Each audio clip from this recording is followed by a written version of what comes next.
1971 সালে আমাদের মহান স্বাধীনতা যুদ্ধের চূড়ান্ত বিজয় অর্জিত হয়েছিল 16 ডিসেম্বর পাকিস্তানি বাহিনীর আত্মসমর্পণের মধ্যে দিয়ে।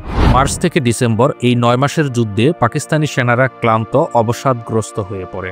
সারা দেশে গেরিলা আক্রমণ, ব্রিজ ধ্বংস, রেললাইন উপড়ে ফেলা, পাকিস্তানি সেনাদের রসদ সরবরাহ বন্ধ হয়ে যাওয়া, সব মিলিয়ে তাদের মনোবল ভেঙে পড়েছিল।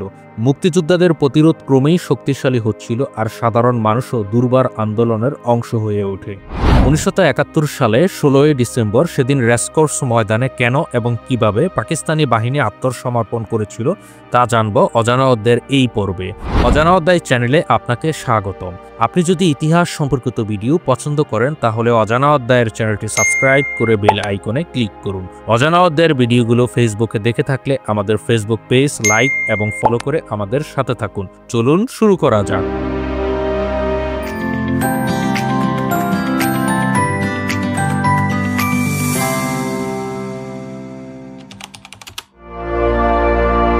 পূর্ব পাকিস্তানে যখন যুদ্ধ চলছিল তখন পশ্চিম পাকিস্তানে বসে জুলফিকার আলী ভুট্টো জেনারেল ইয়াহিয়া খানকে দ্রুত কোনো কার্যকর ব্যবস্থা নেওয়ার জন্য চাপ দিতে থাকে। পূর্ব পাকিস্তান, পশ্চিম পাকিস্তানি সেনাদের দুরবস্থা, আন্তর্জাতিক চাপ, বিদেশি সাংবাদিকদের রিপোর্ট এবং বিশ্বব্যাপী বিক্ষোভ সব মিলিয়ে পাকিস্তান সরকারের ওপর তীব্র চাপ সৃষ্টি হয়। ইয়াহিয়া নিজেও যুদ্ধের গতি পরিবর্তন করতে চান। এর ফলশ্রুতিতে 1971 সালের 3রা ডিসেম্বর ভারতের জম্মু কাশ্মীরের আশেপাশের 7টি বিমান থেকে বোমা নিক্ষেপ করে পাকিস্তান। তারা ভেবেছিল যুদ্ধটা যদি পূর্ব থেকে পশ্চিমে নিয়ে আসা যায় তবে বাঙালিদের কাছে পরাজয়ের গ্লানি আর থাকবে না। পাকিস্তানি সামরিক পরিকল্পনাকারীরা মনে করেছিল ভারত বাধ্য হয়ে পশ্চিম সীমান্তে পূর্ণাঙ্গ যুদ্ধে ব্যস্ত হয়ে পড়বে আর পূর্ব পাকিস্তানে তাদের দখল টিকে থাকবে। এতদিন ভারত বাংলাদেশের স্বাধীনতা সংগ্রামে পেছন থেকে সমর্থন দিয়ে আসলেও জম্মু কাশ্মীরে পাকিস্তানি হামলার পর ইন্দিরা গান্ধী বাংলাদেশকে স্বাধীন দেশ হিসেবে স্বীকৃতি দিয়ে দেয়। তখন পুরো বিশ্ব বুঝতে পারে এটা আর শুধু একটি সীমান্তের যুদ্ধ নয়, বরং একটি স্বাধীন জাতির জন্মলগ্ন। বাংলাদেশকে সমর্থন জানায় সোভিয়েত ইউনিয়ন। এরপরই মুক্তিবাহিনী ও ভারতীয় সেনাবাহিনী মিলে যৌথ বাহিনী গঠন করা হয়। পাকিস্তানিরা ধারণা ছিল চূড়ান্ত কিছু বাদিয়ে দিলে তাদের মিত্র চীন এবং আমেরিকা নিশ্চয়ই তাদের সাহায্যে এগিয়ে আসবে। 1971 সালের সেপ্টেম্বরে মাও সেতুংয়ের বিরুদ্ধে এক ব্যর্থ সেনা অভ্যুত্থানের ঘটনার পরে পাকিস্তানের দিকে মনোযোগ দেওয়ার মতো সময় তখন চীনের ছিল না। পাশাপাশি ভারত সোভিয়েত মিত্রতার কারণে চীন সরাসরি যুদ্ধেও নামতে পারেনি। অন্যদিকে পাকিস্তানের পরম মিত্র তৎকালীন মার্কিন প্রতিরক্ষা মন্ত্রী হেনরি কিসিঞ্জার পাকিস্তানের সাহায্যে এগিয়ে আসতে চাইলেও আমেরিকান কংগ্রেসের অধিকাংশ সদস্যের দ্বিমতের মুখে শেষমেশ সে সাহায্য পাকিস্তান পায় না। পৃথিবীর বিভিন্ন দেশ তখন পাকিস্তান বিরোধী মানবাধিকার আন্দোলন ছড়িয়ে পড়ে। কাঙ্ক্ষিত সাহায্য না পেয়ে হতাশ পাকিস্তান একদিকে যৌথ বাহিনীর আক্রমণও একেবারে সম্পূর্ণরূপে পরাজিত হয়ে পড়ে। ঢাকাসহ দেশের বিভিন্ন স্থানে পাকিস্তানি ঘাঁটির উপর ভারতীয় বিমান থেকে বোমা বর্ষণ করা হতে থাকে। 8 থেকে 16 ডিসেম্বরের মধ্যে ভারতীয় বিমান বাহিনী পাকিস্তানের প্রায় সব গুরুত্বপূর্ণ অবস্থান ধ্বংস করে দেয়।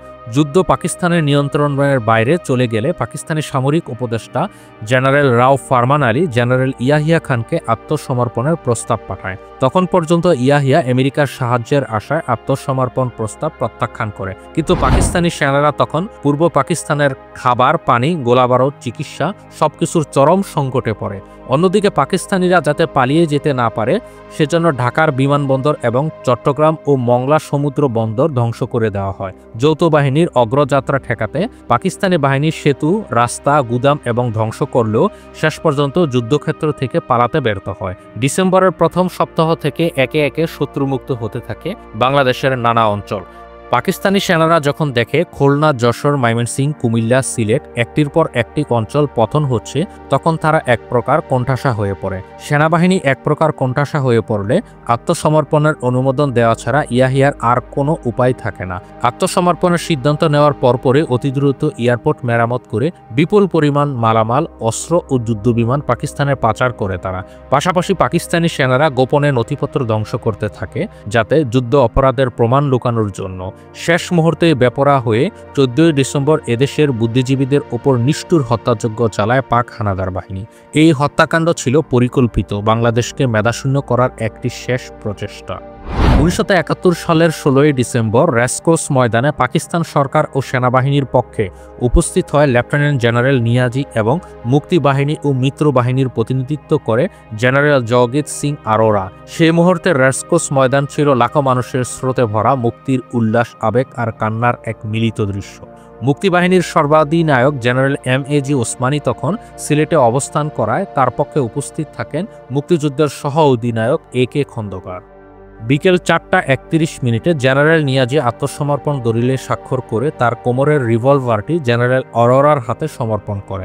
স্বাক্ষরের পর মুহূর্তেই পুরো ময়দান জয় বাংলা ধ্বনিতে মুখরিত হয়ে ওঠে।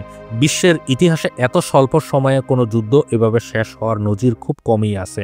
এর মধ্যে দিয়ে 23 বছরের পাকিস্তানি অন্যায় শাসনের সমাপ্ত হয়, আর বাঙালিরা অর্জন করে তাদের চূড়ান্ত বিজয়, একটি স্বাধীন সার্বভৌম রাষ্ট্র, একটি লাল সবুজের পতাকা, একটি জাতীয় সত্তা। আজ এ পর্যন্তই। আমাদের ভিডিওগুলো ফেসবুকে দেখতে চাইলে অজানা অধ্যায়ের ফেসবুক পেজ লাইক এবং ফলো করুন। পরবর্তী ভিডিও আপলোড হওয়ার সাথে সাথে দেখতে চাইলে অজানা অধ্যায়ের চ্যানেলটি সাবস্ক্রাইব করে বেল আইকনে ক্লিক করুন। পরবর্তীতে আপনারা কোন বিষয়ে ভিডিও দেখতে চান তা অনুগ্রহপূর্বক কমেন্ট করে জানান। ভিডিওটি দেখার জন্য অসংখ্য ধন্যবাদ।